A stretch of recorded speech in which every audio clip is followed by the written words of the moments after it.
A drug bust at a house in a small neighborhood in East Baltimore, a neighborhood where drug activity is so common even small children know what's going on. You can ask a 4-year-old, you know, where to get some, and they can tell you in the neighborhood. This woman now knows all about drugs, too.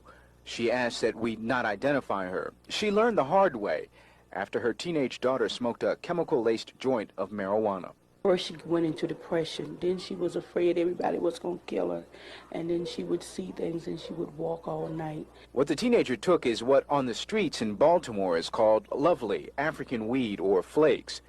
Marijuana sprayed with a crude form of PCP. It may be sprayed with embalming fluid, transformer fluid, dye, or who knows what else. As a couple of friends had died from smoking just too much of it. Ben has tried the weed, but he says the high was just too much for him. This a half a joint to keep me high for 9 to 10 hours.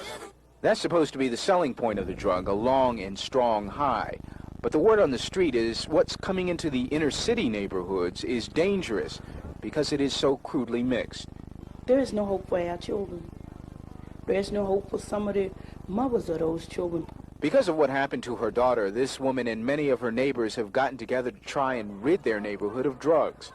And police say they're doing everything they can, but admit fighting drug traffic is a tough business. Hey, you can change your clothes, put on a wool hat, put on you a hoodie, and just come up here and stand for you about got 15 money in your minutes. pocket. They'll pull around that corner, man, and they'll search you from head to toe. If you got money in And your all pocket, you doing is standing. Most of these men are unemployed, and they say they don't like what drugs have done to their neighborhood. They don't like living in an environment where they are constantly suspected of pushing drugs or constantly tempted to use them, all because they have nothing to do but hang out on the corners. They say they have no jobs. You've got so many black people that are unemployed. I repeat, right? They're going to have to and want to do something, to have something. If we unemployed and we out here selling it, who's processing this stuff? Nobody but people with the money. These men say that if they could rid their neighborhood of drugs and replace it with jobs, they would do it in a minute. And they admit the neighborhood would be a better place to live. Horace Holmes, News Scene 2, Nightside.